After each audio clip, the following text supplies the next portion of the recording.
Thanks for tuning in to the Wilderness Attitude podcast. I'm your host, Brandon Waddell. We have a really special two-part episode for you this week with a husband and wife combo that are amazing. Their wilderness attitude is through the roof. This podcast has everything from hunting, fishing, survival, Naked and Afraid. Yep, that's the TV show, Naked and Afraid. Pack burro racing, bow fishing, alligator hunting. And if that wasn't enough, we have an epic marriage proposal. Just sit back and hold on to your seat because this is an amazing podcast. Hope you enjoy.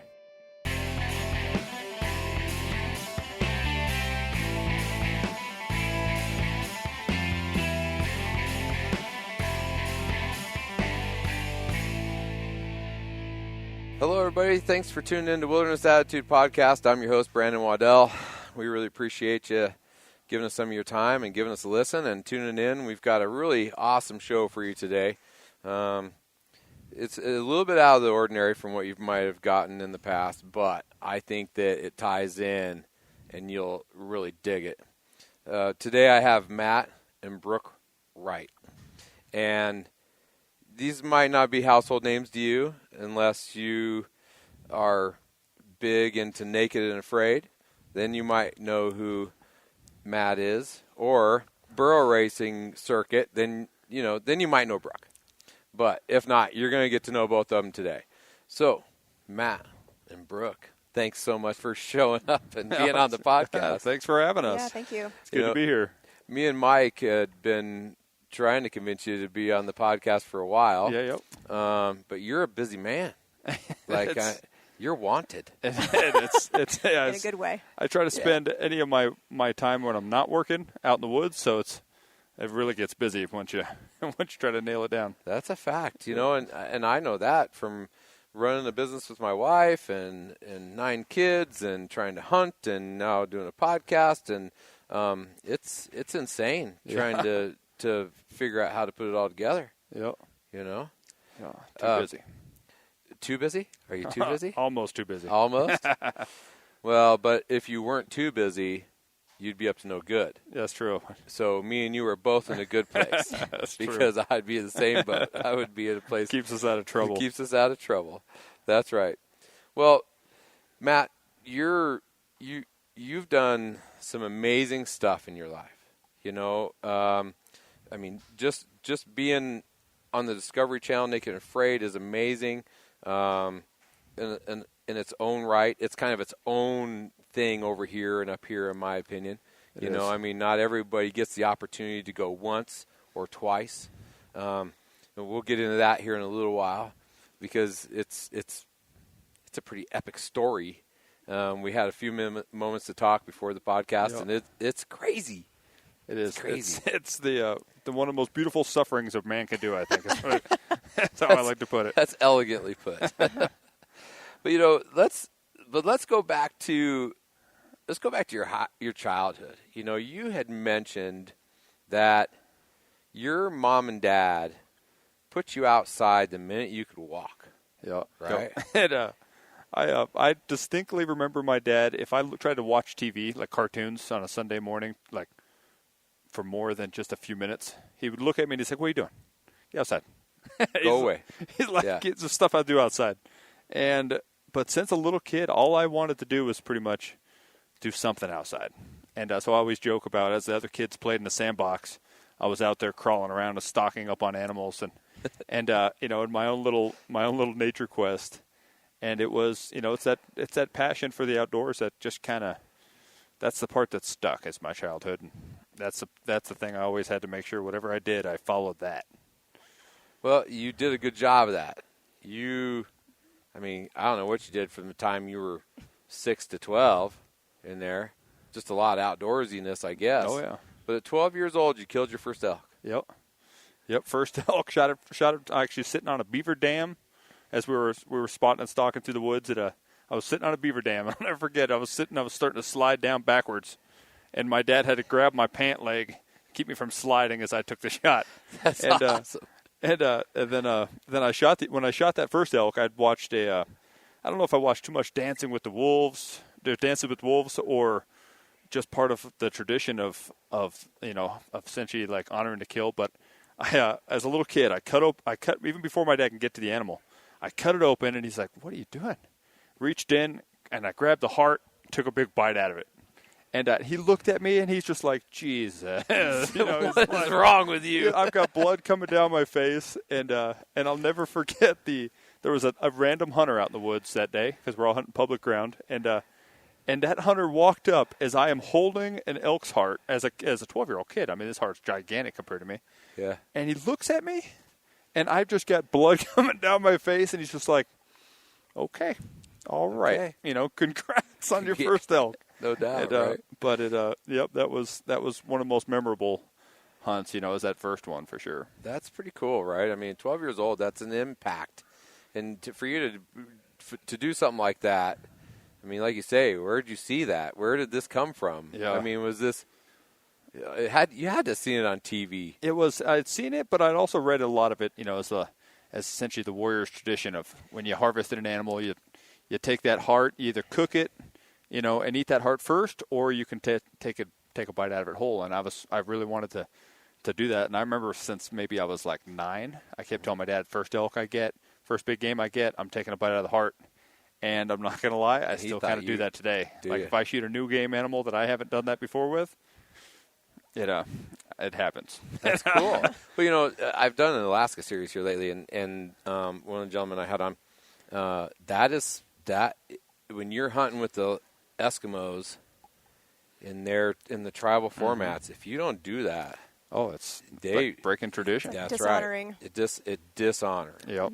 And and you won't get away with that. You will not be back there again. You won't. And so that, when you brought that up, you're absolutely right. There's a certain respect to that. Mm-hmm. Now, I'll be honest, never done it. I always thought it was kind of that joke. Yeah. That you get the rookie to do it, because they don't know no better, right? Yeah. Or it's like putting sugar babies out in the dirt, dumping your sugar babies in the dirt, and being like, "Oh, elk poop," and you pick it up and you eat it, and you're like, "That's fresh. They're close." And here, try it. They just look at you like, "What are you doing?" Right? But I always thought it was something like that. Oh, yeah. But I've only been hunting for about 8 years now, and so for me, I just didn't know a lot of that. I didn't realize that it was an honorable thing. I didn't realize that was something that was real and passionate and meaningful and the right thing to do. So I don't know. Kind of bonds you with the animal. I always say a little bit. I still don't know if I'm there. You have to try it. If you try it, I assure you, you will feel something, whether an upset stomach or a bond. Something will happen between someone the two of would you. have to video it. That's for sure to prove it that I did it. Right. And maybe it just might have to be something that I do with you someday. Yeah. I don't know. I like to share certain things with people that convince me. Yeah. I think that's the way. I don't know. So, but then by the age of 15, you were guiding. I mean, that's, in this day and age, no one's going to follow a 15-year-old in the forest and think that they got a chance in hell. Right? I mean, if you think of the youth, for the most part, I mean, they're not all. I shouldn't group all the youth into that, but it was, and that it was my dad still, because my dad he always was kind of guiding me as a kid, and then all of a sudden I got to the point where I'm like, no, you go ahead, take the shot, and he's like, what? And I'm like, I'm guiding you, Dad, and he's like, what? But it was kind of that passion. I loved watching somebody, that had never hunted. I'd take kids that were, say, on my baseball team that have never hunted anything, and I'd guide them on something. And it give them the option that, hey, this may be a passion of yours. It may not be for you, but it was just a beautiful thing kind of watching people go out there. And that's when it got hooked, and that still, still drives me to want to guide people today, because it's that watching the excitement, watching that moment happen, and for their eyes. So I spent, greater part of 5 years hunting with people who were great hunters. I kind of aligned myself with some people that were really awesome in my eyes, right? Yeah. And just shadow them and watch everything they do. And I mean, it's like just pretend I'm not here. Like I won't make a noise.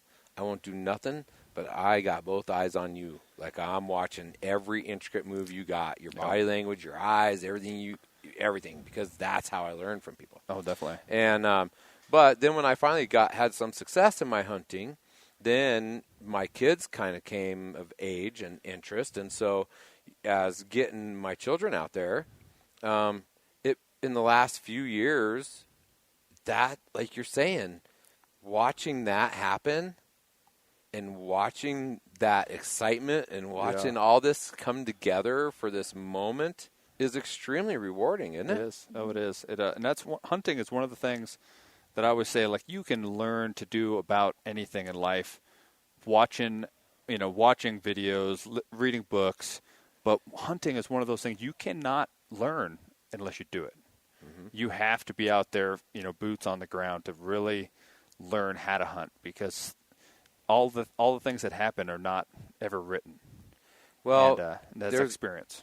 You can't explain or write down the rhythm and the heartbeat of the forest, exactly, and the wilderness or the swamp or whatever. Right? You have to immerse yourself in it, and allow yourself to slow down, come down to its level, its pace, its energy, and then connect. And then it's amazing how your hunting becomes a part of what I feel is a part of everybody, whether they want to admit it or not. Oh, yeah. I mean, not everybody's a hunter, right? Some are farmers, some are whatever, right? Yeah. Not everybody's meant to be a hunter.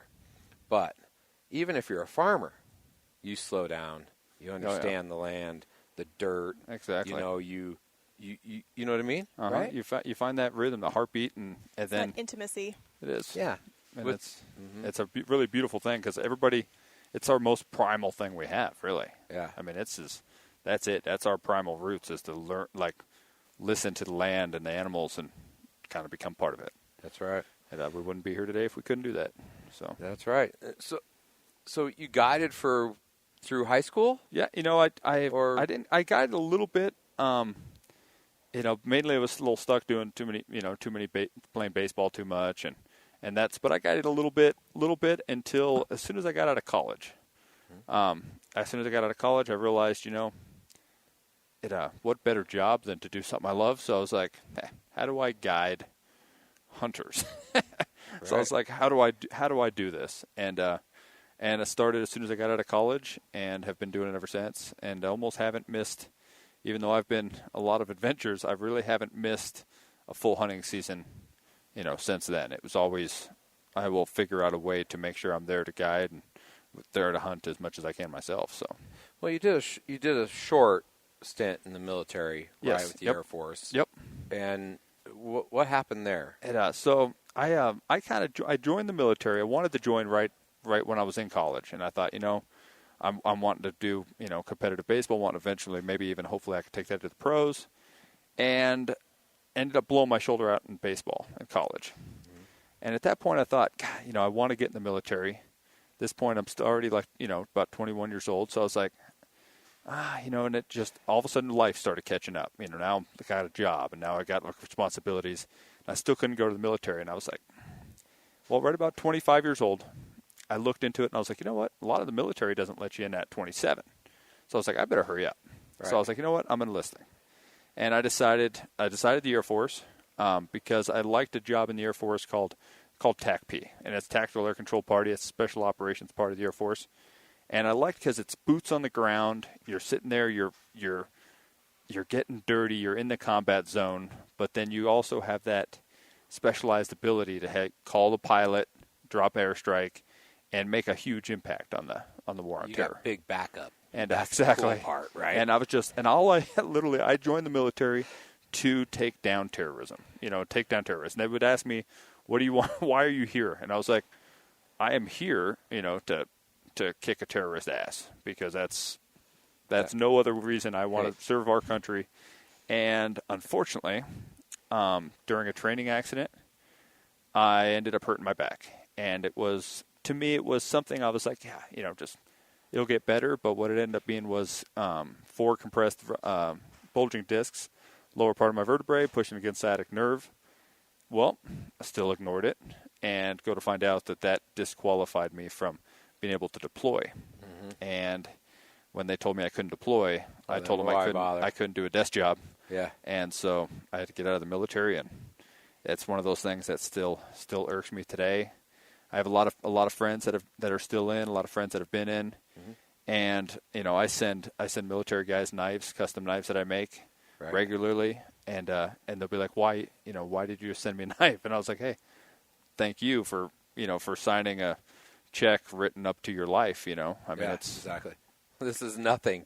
This is a very small thing for what you're doing. I wish I could do more, but Well, but you put your heart and your soul and your passion into your knife making, just like they're doing to defend the country and go do what's in their heart and soul, right? Exactly. So, really, not that they're equal. Let's not even go there, but it's a representation. Oh yeah, we do what we can for sure, and it was an incredible experience in my life. Even though I wish I could have stayed in longer, it was just amazing. From stepping into basic training to watching essentially young kids. I call them kids because I went in at 25 and these guys were 17, 18 years old at basic training, and watching them grow into mean machines was really cool thing to watch. It was an interesting experience for me going into basic training at 25. Right. And it was I was like an old guy, and they would be like, what kind of stories do you have for us? And I was like, what do you mean stories? Like, you guys have stories. But for them, they didn't have the chance to go out and live any kind of wild, crazy life yet because they just got out of high school. So it was neat, sharing that part of my life with them, and now I get to hear their stories, come back. Well, it's a cool takeaway from a short period of time. Definitely. Right? And how it may have, I think, shaped your future for what then you transitioned into. Oh, definitely. Right? Definitely. And that's coming back home, taking some of those skills and then putting it into a survival mindset and business. Yep. Right? While I was in the military, I kind of realized at that point that I had gained knowledge in the survival world more than I thought I did.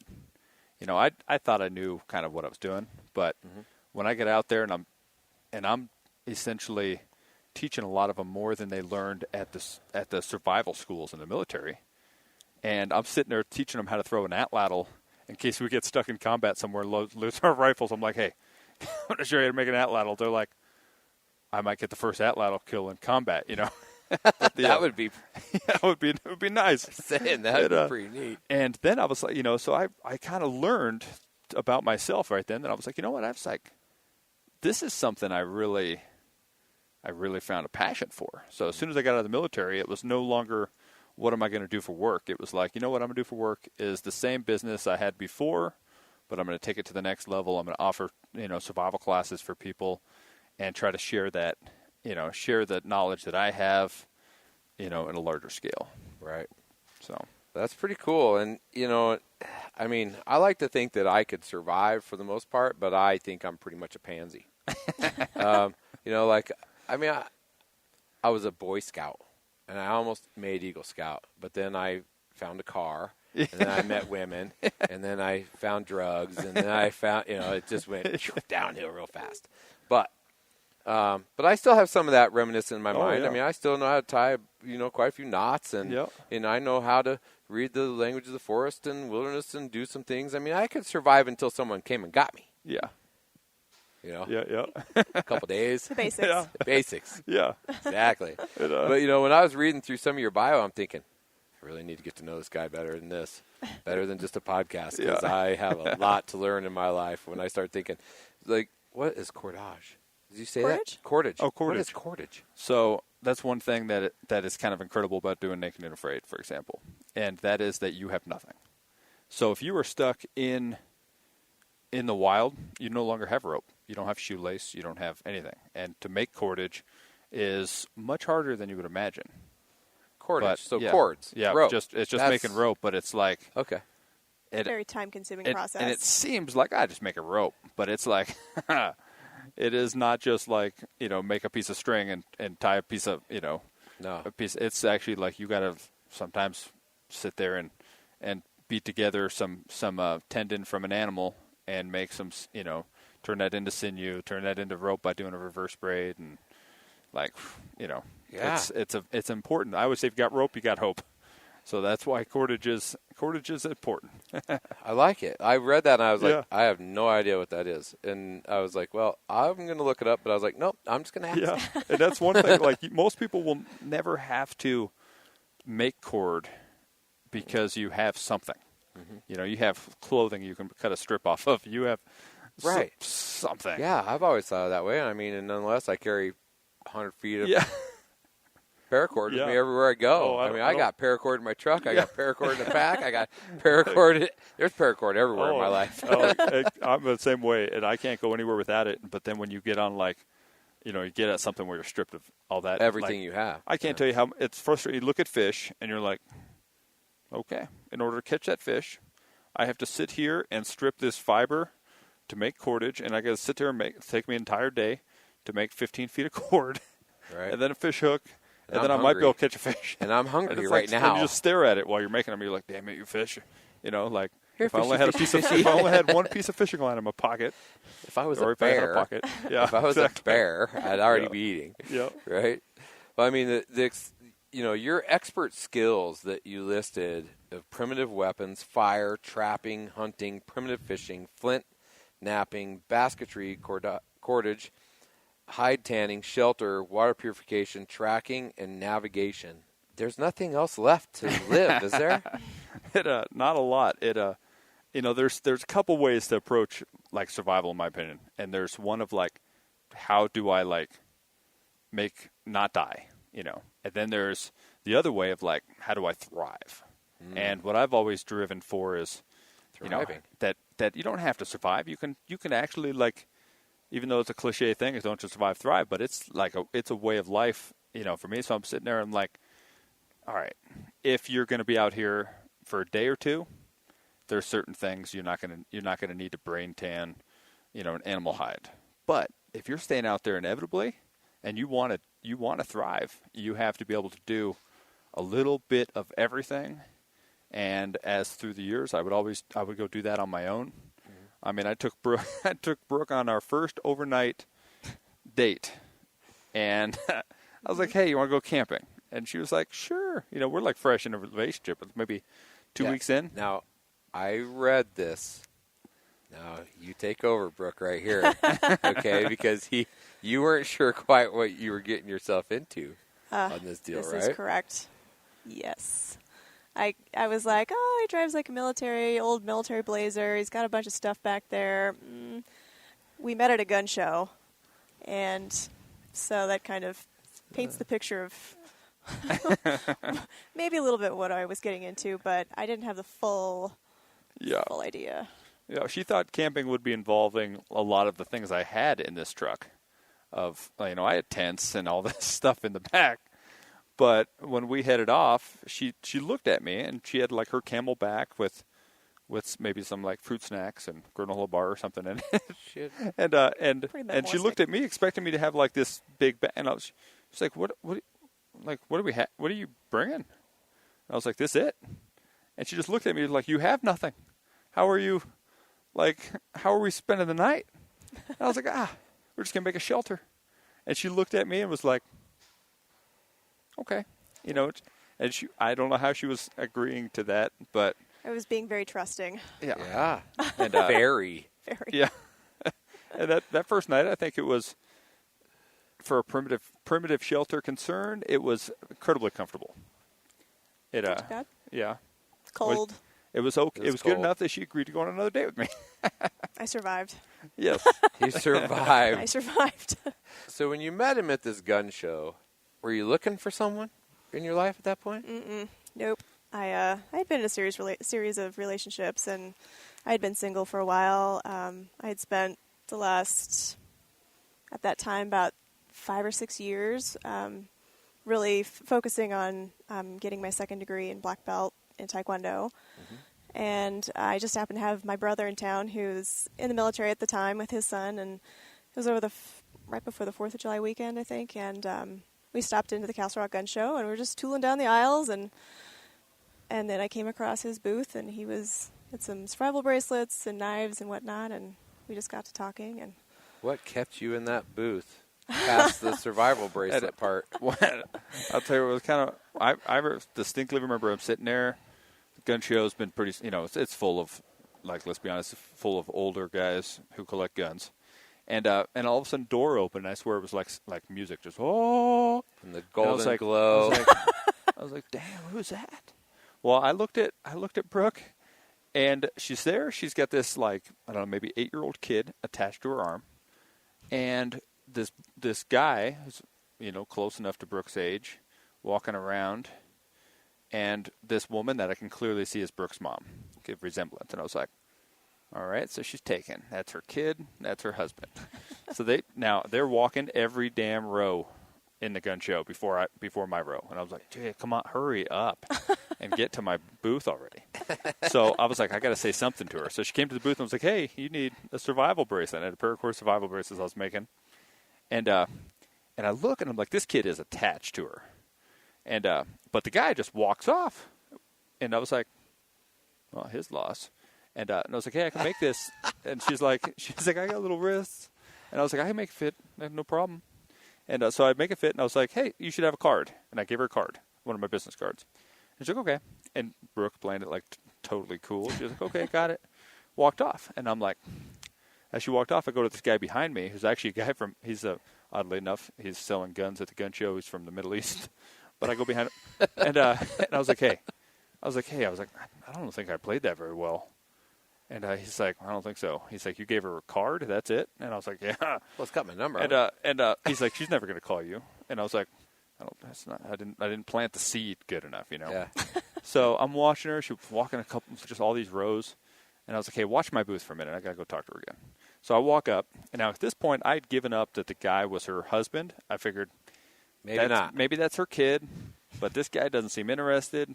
He seems to all he wants to, like, walk around. He's not even paying attention to her. And so I walk up to her, and I was like, hey, how's it going? She's like, good. And Brooke is playing it like she's so cool, not giving me any, like, anything for sure that she's available or not. She's just intimidating as shit. And so I was like, hey, just want to let you know, like, here's some more cards. Like, I gave her, like, I don't know, what do you think? How many cards I gave you? So you had to plant the seeds, like 5 or 6 times. 5 or 6 more times to make it work? Just out. He's like, here's a card, Make it rain with my business cards. And I was like, yeah, my cell phone number is on there. And she's like, okay. And she's like, again, she's just stone. And I was like, yeah, don't use it for business. Don't just ignore the business part. She's like, oh, okay, thanks for the cards. And I'm like, man. I walked back to my booth, and I'm like, I still didn't get it done. I was like, I just don't feel like I got it. God, I'm like, I'm trying to smile at her, and she just, it's just going around, and then finally, all of a sudden, I get a text message that says, hey, if you want a girl's number, you should ask for it. And I was like, I just left the gun show. Okay. Send him a text. Yeah, and which was funny though. You parked next to my truck, didn't even know it. I was driving an ex-military Blazer that actually spent time in Desert Storm at the time. Wow. Or that I got, so it's this desert tan ex-military Blazer, in 1986, and just militaried out to the hilt. And they parked next to it. Mm-hmm. We were all like eyeballing, and we're like, who owns this? It didn't click, huh? Nope. Till our first date when I pulled up, and she's like, that makes sense.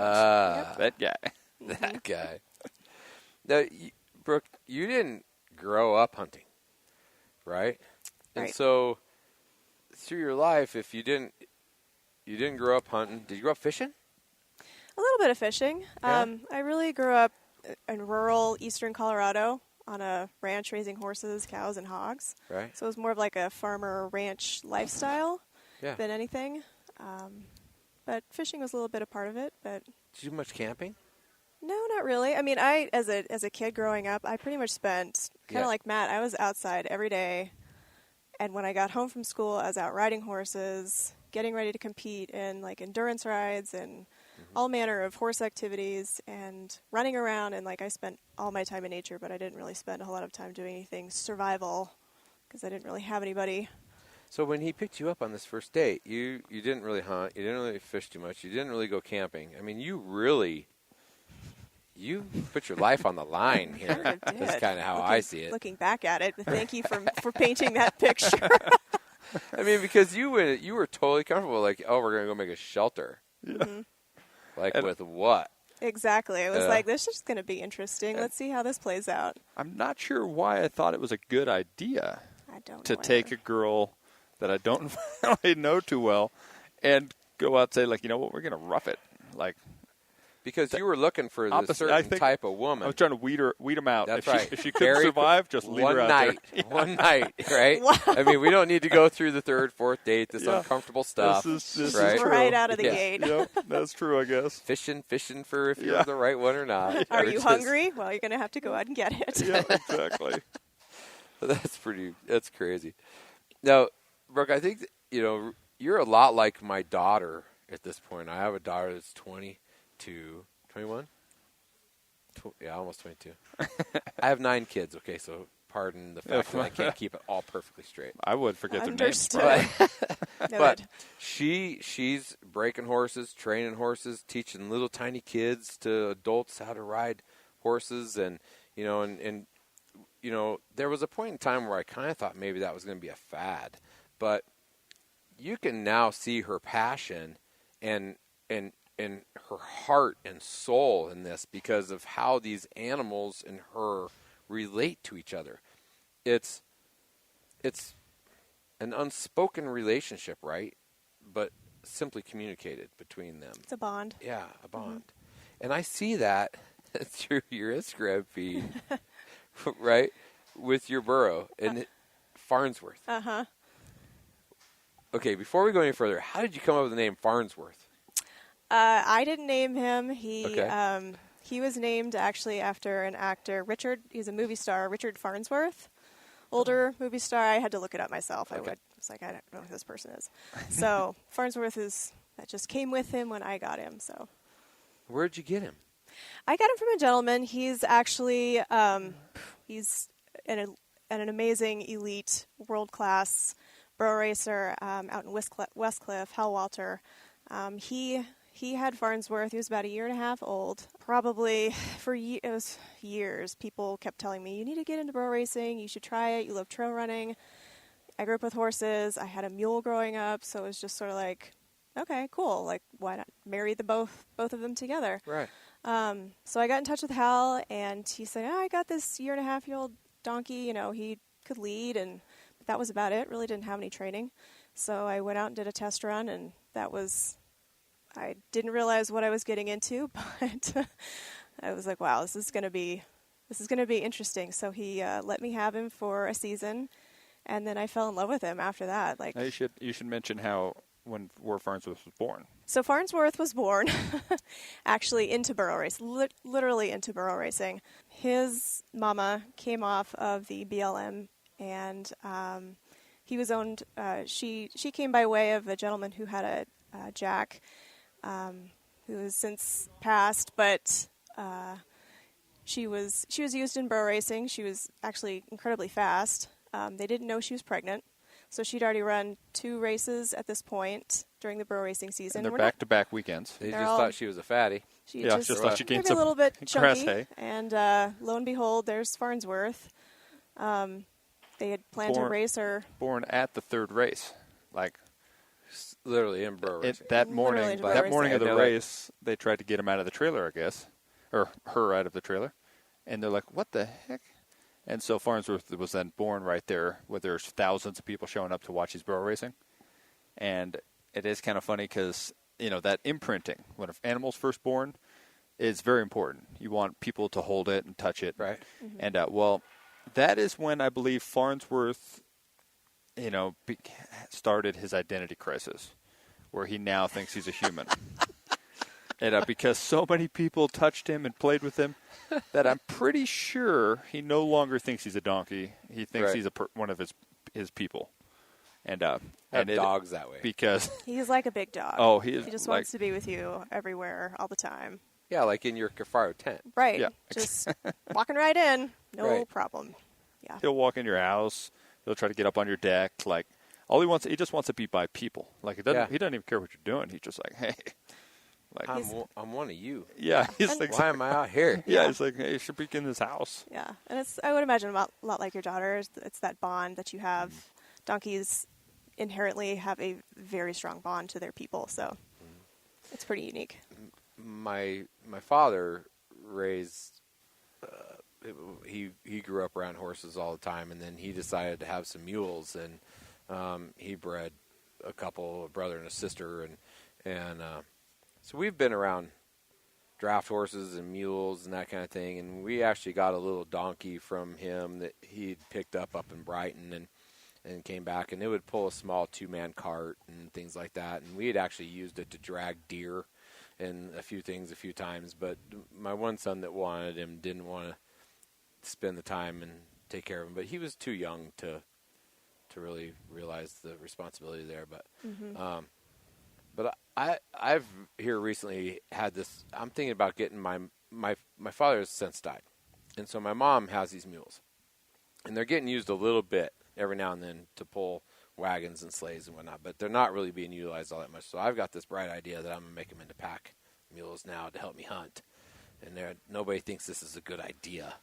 So we'll see how this all shakes out. I might have a rodeo going on here next spring and summer, but it'll be fun. But looking at some of what you do, I mean, what you're doing is a whole nother level than that. But it's inspiring that it's like accomplish it possibly with my daughter helping me. Yeah, you know, It's working with them. It's take it slow.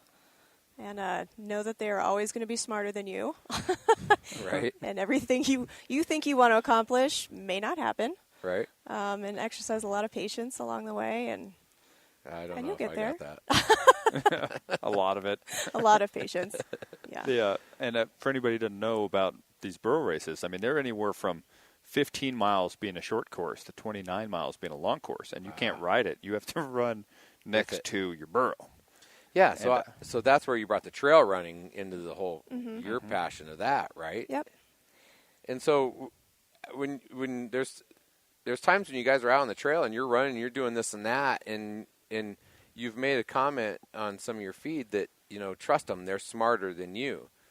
Give me an example of when you're in a race and suddenly you realize that Farnsworth's telling you something and you're not paying attention, or where he become because you're a team. Mm-hmm.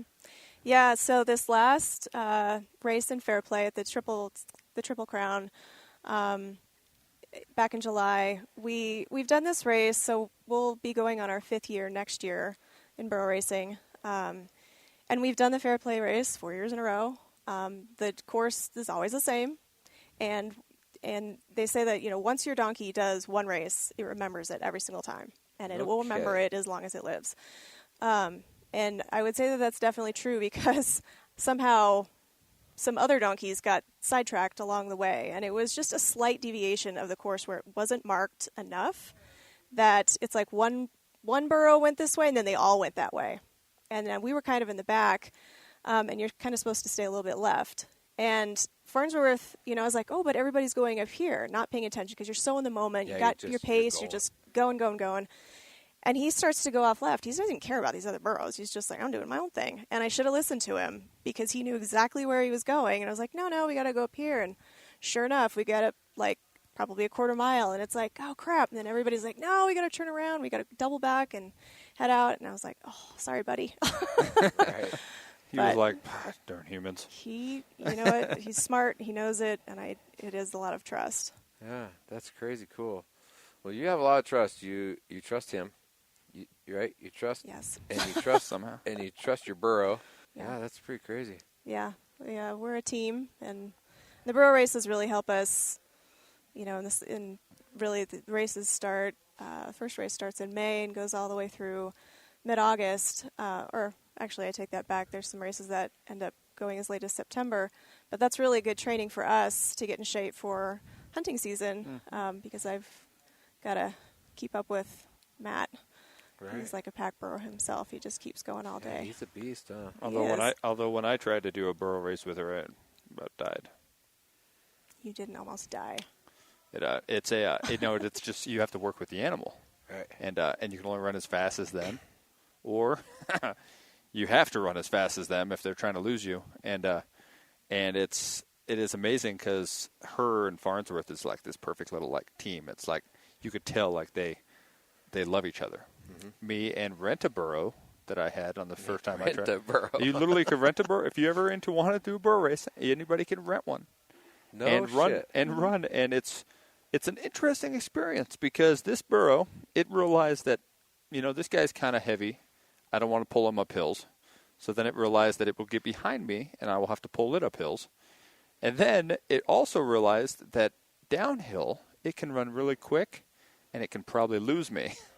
So it literally would look back, and it would have this little look on its face, like a little game of cat and mouse. And it was a mini burro, mind you, so I thought I could handle him. Right. It's like nothing but a thing.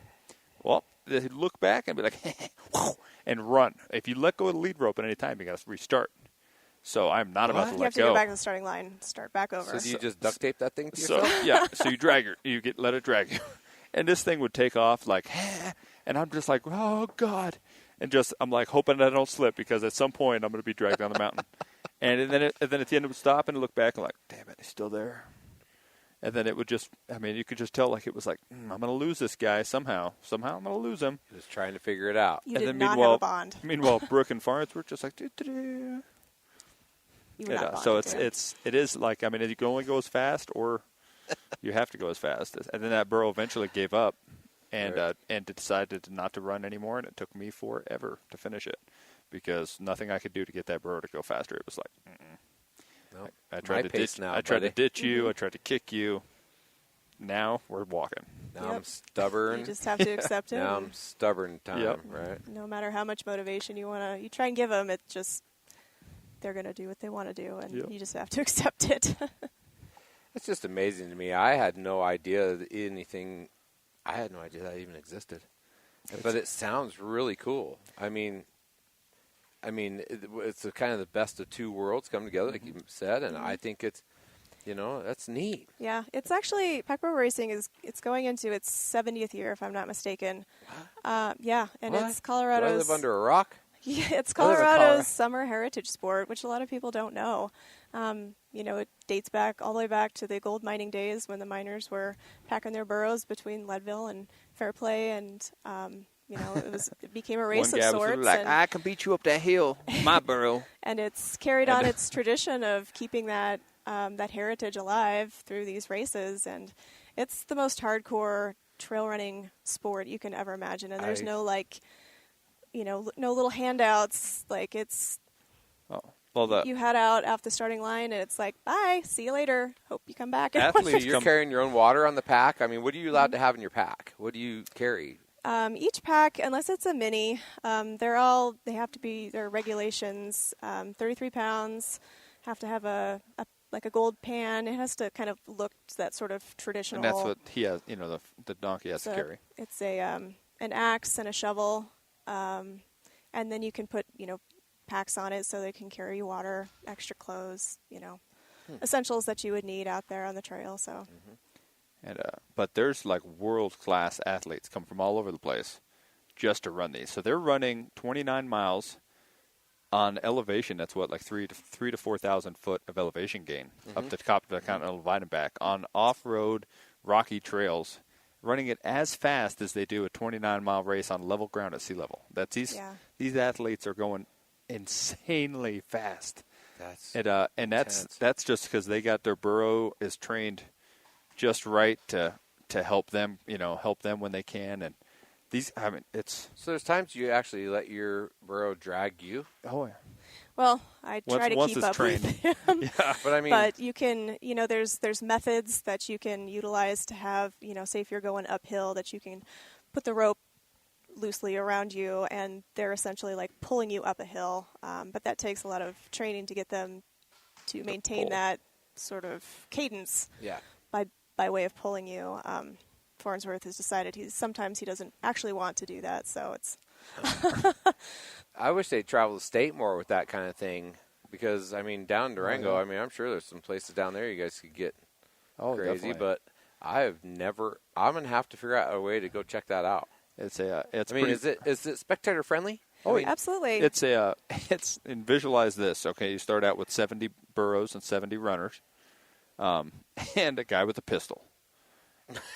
That just doesn't sound good around a bunch of burros. It always starts within like the main part of town. So these burros are on an old part of town, say like in Fairplay or Leadville or Buena Vista, and some Victor and a few other places. But these burros are all like interacting with each other. So they're like, wow, and you just hear,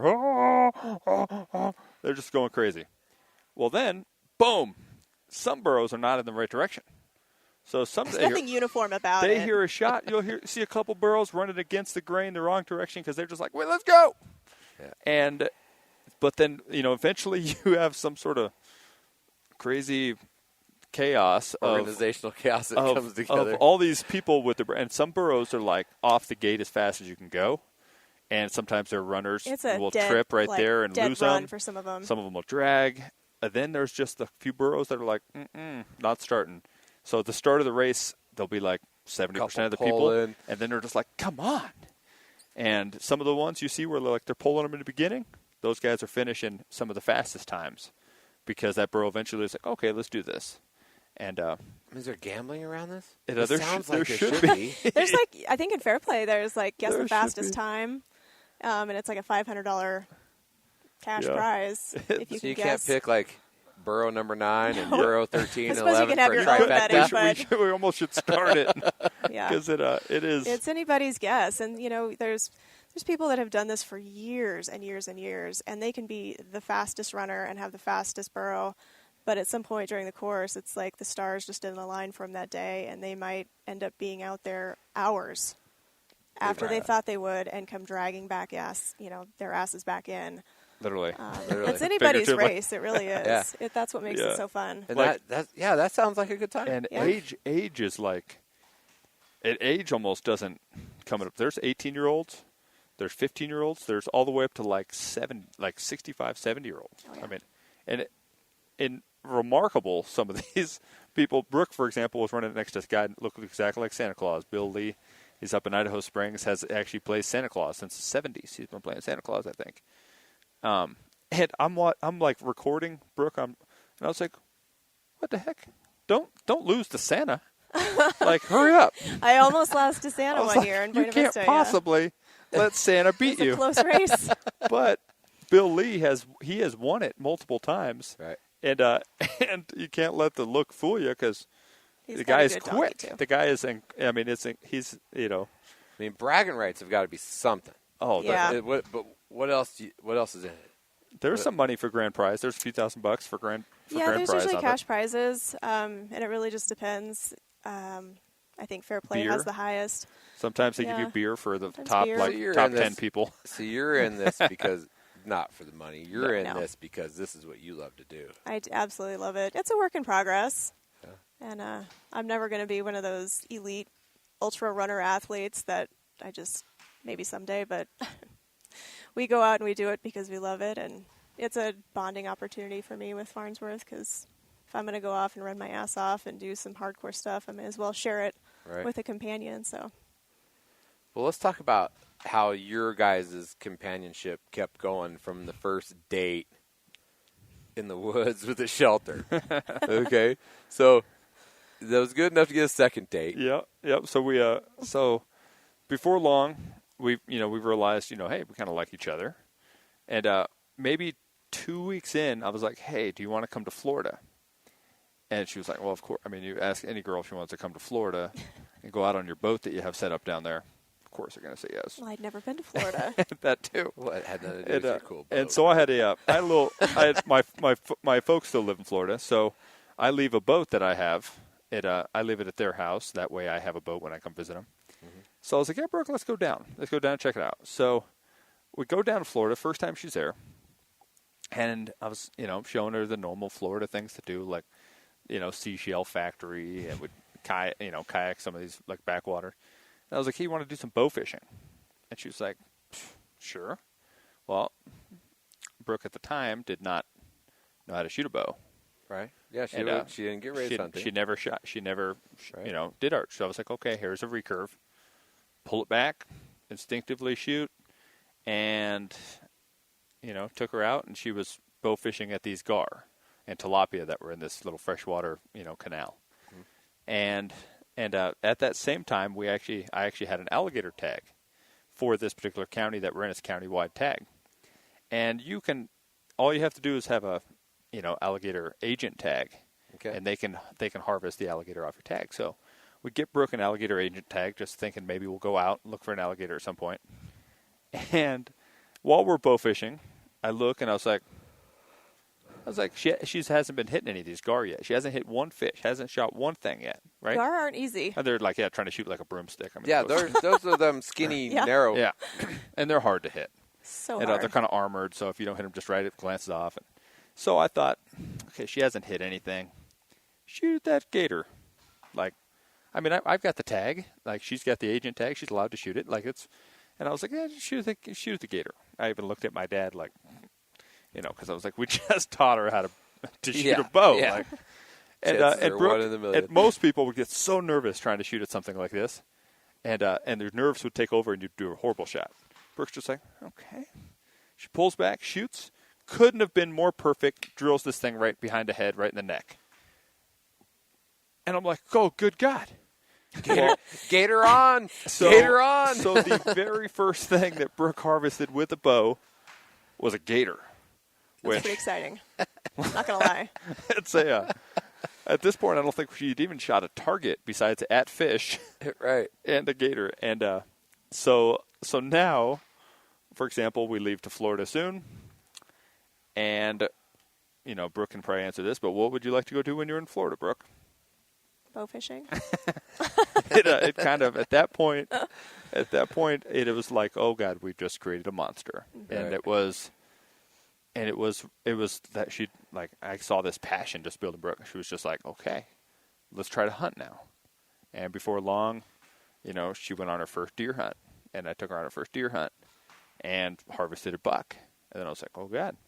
But then after that, she's this passion has turned her into an incredible hunter, because she's constantly out in the woods now, hunting, whether it be actually trying to harvest something or just figuring it out and learning the area and setting up trail cams. And practicing. Yep. Doing a lot of bow fishing, carp, in preparation for gator season, and just bow fishing in general, and all the mechanics and preparation that goes into that. So. Yep. I haven't got to bowfish yet. I've had that on my radar for a few years. I think it'd be super fun, but I just don't know where I'm going to fit it in with all the other shit I do. I don't. I just don't know.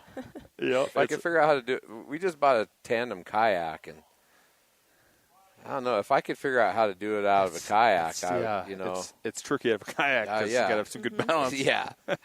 Well, I don't know. Maybe I might be good at it. You can set up some outriggers and bowfish off kayak, though, for sure. Yeah. I just think that'd be a good time. And, of course, we got Navajo Lake down there, and, the carp are just thick. Yeah. When I was a young kid, we used to make, I don't know, I can probably say this, but we used to make film canister bombs. Oh, yeah. Right?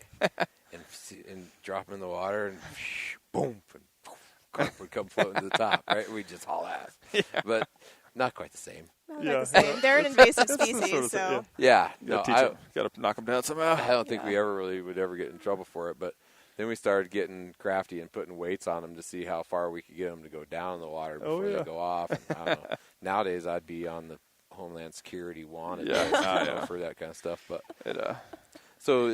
but did you get lucky on that gator shot, or did you stick that thing?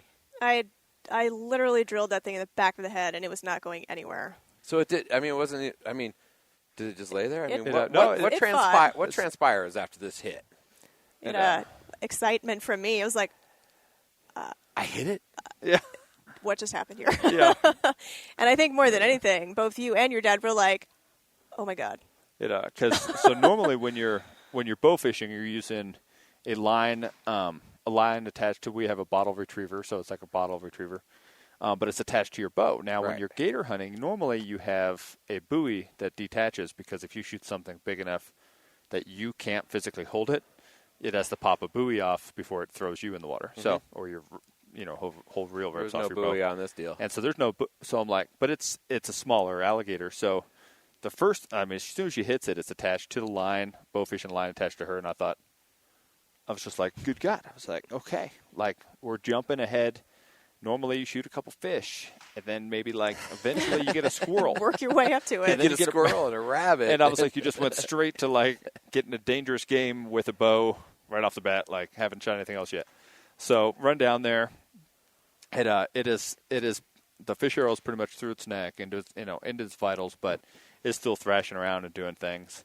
I end up getting another rope to pull it up to the shore, and we dispatch it, and Brooke's hands are just she's just shaking. She's like, oh my God, yeah. And it was then she was like, can we eat it? She was like, let's eat it, and it was. Alligator's tasty. It is. It is so good. I was a chef for 15 years, and so I used to get alligator and rattlesnake and ostrich and zebra and all this farmed animals that, were all exotic right? Stuff, and we didn't really do that in our restaurant, but we had a guy that we started buying enough frog legs and ostrich that he would sling us some 4 or 6 ounce amples of this and that, and so I got to eat a little. I got to eat a little alligator. It's really good. It's fantastic. So since then, Brooke I think has gotten 4 or 5 alligators, all in about the 8-foot range. Wow. And we is that it? Is that your animal? Like, you know what I mean? Like, some people, they're like, all they do is hunt goat. All they do is hunt sheep. All they do is hunt elk, right? I mean, you know what I mean? And not that that's all they hunt, but that's their. Gator is definitely like that. If water species that lives in the water like a reptile, yeah. Mm-hmm. It comes to the bowfishing part. Bowfishing, yeah, definitely. Which we just actually, by the way, our Thanksgiving dinner was an 8-foot alligator's head in a turkey pan in an oven bag. A whole head. With the whole head. And we had bacon in it, and onions and peppers all inside of its mouth and around it. That was what we cooked for our Thanksgiving dinner. Interesting. And yes. I have never heard that. It looked bizarre. I'm sure. It was like, it looked exactly like you would imagine. I didn't see a picture of that on either one of your Instagram pages. It's on there somewhere. I thought we posted it, maybe not. I'll have to show you some pictures. I might not see it. And it looks exactly like you would imagine if you just cut an alligator's head off, stuck it in a pan, and cooked it. I can envision it. Taste was incredible. The slow cooking, whenever slow cooked, you always make alligator like bites. It seems like in a restaurant, you fry them. Right. This slow cooking it was literally like we just had like the best. It was like the best pork coming out of this thing, and we just discovered. Man, and I went off the chart this year and deep fried a turkey. And you cooked an alligator. We don't like to waste anything, so we're always experimenting with. Yeah, that's super cool. How else can we cook this? It was or at least try it. Her mom came over for Thanksgiving, and she was just somewhat reluctant to eat it, but more or less she was just like, okay, well, hopefully it tastes good. I think she brought some other stuff to eat just in case. Just in case. But now, I do a shot, caught, and trap barbecue every year, and this will be our 10th year. And I was a chef for 15 years, right? And so me and my nephew put together this amazing wild game barbecue. So somehow I got to convince you to give me some alligator for the barbecue. Oh, for but sure. Nothing would be better if you wouldn't come down for the barbecue and bring a head. Oh, we can probably make that work. The head. It's definitely makes for good, like, a visual. You're like, this is what you're going to eat. Yeah. I mean, see, we like to hide things. Yeah. We don't tell people what they're eating. We tell them, oh, you just ate kitty cat. Yeah. Or you ate horse. How you like that? Yeah. No, but oh, yeah, that's perfect. But that would be super cool. Uh-huh. Yeah. I don't know. We'll talk about that another time. What time of year is that? It's about, either 1 to 3 weeks before the opening of archery. Oh, yeah. Okay. Might work out. So beginning of August, mid-August, somewhere right in there. Yep. We'll put it on the calendar. We'll see if it works out. Yep. So now you guys went on that date. You went down there, shot an alligator. There's a lot more of this story. I mean, we keep running down rabbit holes here, right? Yeah. But now tell us about how you proposed to Brooke. So now, like, all these moments, I've started to realize, like, because before I met Brooke, I was this crazy wild single man. Like, I didn't think you could ever, like, tie me down. Like it's just like there's no way. Yeah. I even gave up on myself. I'm like, there's no way. But now I meet Brooke, and I was like, whew. I first had a funny moment where I was like, well, it's funny for Brooke. It was serious for me, but I was like, middle of the night, I was like, Brooke, and she's like, yeah, and I was like, will you be my girlfriend? And she looked at me and started laughing, and she's like, are you asking me to go steady? And I was like, hey, this is serious. I'm like, I've been a wild man. I need to know I have a girlfriend. Like I just need it. And she's like, yeah, okay, yep, we've been dating for a while, so like it's kind of already a known thing. And I was like, I needed to know. No, this is right here, right now for me. So at this moment, I had already been thinking, I'm like, I would marry this girl. Mm-hmm. And then I was like, how in the world would I propose to her? And I would say almost from that point right there, almost a year went by, and I'm thinking in my head, I'm like, how would I propose? Like, what would be the most epic way to propose? And that is when, I get on Discovery Channel's Naked and Afraid. I'm getting sent to Thailand, so I'm in the southern part of Thailand. Well, before I left, I took a picture of Brooke, and I had her write a little message on it that I didn't know what it said. Waterproofed it, stuck it in the knife handle. And I get out there, and the whole time, I'm now stripped of everything. And I was like, what is most important to me in my life right now is Brooke. And I was like, what's crazy is like, you don't miss the little like things in life. You miss the big things because you're just stripped. Now you're stripped of everything. Mm-hmm. And I was like, God, I miss that woman. I miss my girlfriend Brooke. I was like, so I took the knife and I opened it up, read the message, and it pretty much that message, was just it was like an inspirational message for me when the going gets tough, the tough gets going. Like, you're going to be awesome at this. And I'm looking at her picture, and I knew right then there was no way that I could ever propose in a more epic way than to take that camera crew on an epic walk up to the top of these waterfalls and propose to the cameras, and that's how I was going to propose to Brooke. Wow. So I tell the camera crew, I was like, hey, tomorrow, I'm walking up to the top, I'm going to propose to Brooke, to the cameras. And so here I am, butt naked, walk to the top of this epic waterfalls. I got a camera guy, I've got a producer, and then I've got a sound guy. And we get to the top of this waterfall that I was like, this is it. It's like Garden of Eden. This is my spot. And I start spilling my heart out to the camera. And I kneel down to the camera, and I say, I was like, I've seen a lot of beautiful things in my life, but Brooke, I never want to see another beautiful thing without you in my life. Brooke, will you marry me? Mm-hmm. And the camera guy shakes it like up and down. And like at the moment, I'm like visualizing I'm saying it to Brooke. And so I'm getting emotional. And as soon as he shakes it up and down, they cut the camera. And the guys are like, oh, my God, they give me a hug like, that was freaking awesome. And I realized all the guys, all of us are teary-eyed. Are crying. And I was like, we got to pull our shit together. Right. I was like, 4 dudes in the middle of the jungle, one of us is naked. And we've got to pull it together because this is we got to kill something. Definitely got to kill something, because I was like, we got to do some manly stuff right now. And I get home, and they gave me that footage. So I took Brooke, and I was like, hey, we're doing a little, like, Christmas dinner. Set up an outfitter tent up on top of this mountain. Set it up with Christmas lights all over it. And I told her, I was like, we're driving. And she's like, where are we going? We're going on these dirt road switchbacks. And I was like, I don't know. I'm kind of lost. And she's like, really? You don't get lost. And I was like, I don't know. Like, Saw right through that. I don't know where I am. And she's just like, what in the hell? She's dressed all nice. Right. And thinking we're going out to a nice dinner somewhere. And I go up to this little this canvas tent in the middle of nowhere.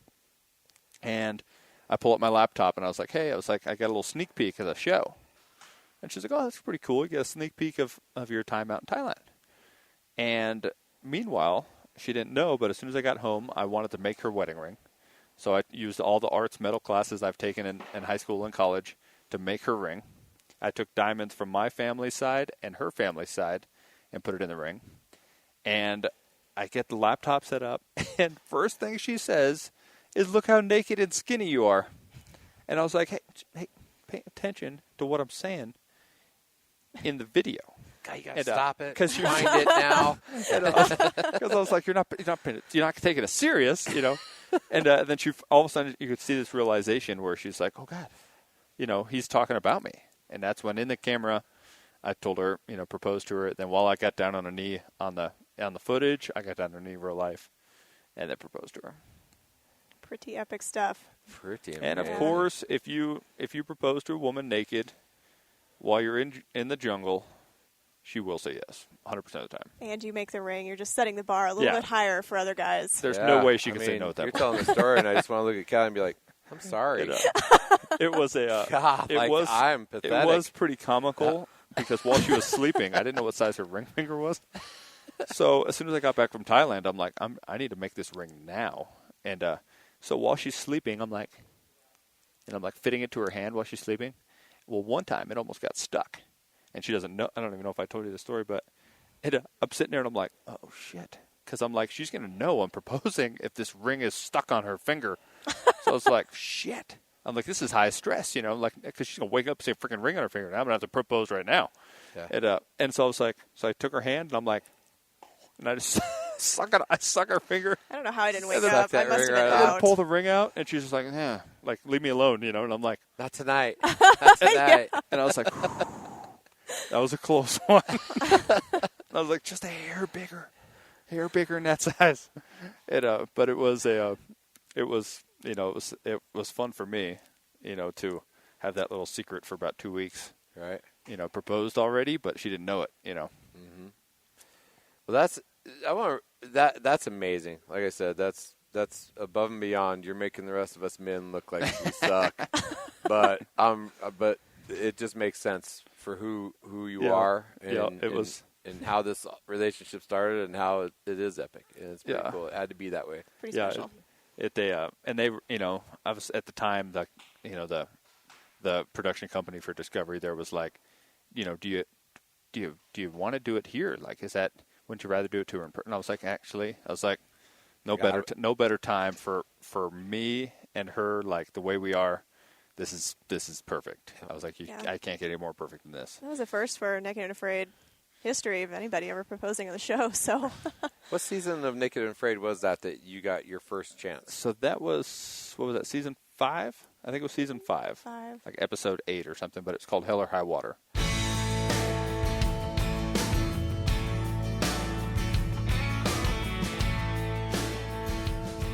Well, we had to cut it right there. But I think that was a good spot to stop this 2-part podcast. I mean, how amazing is hearing Matt tell you about how he proposed to his wife on Naked and Afraid on the top of a mountain with a camera crew, all these other guys, and he just humbly broke down as a grown man, naked as could be, looked in the camera, and asked Brooke to marry him. That is absolutely awesome. And you got to tune into part 2, because the journey he had on his second time through Naked and Afraid was absolutely a first time for Naked and Afraid. It's, I don't even know how to explain it. It's heartbreaking, but it was life-threatening, and it just takes him to a whole nother level. So tune into part 2. Thanks for listening to part 1. Have a good one.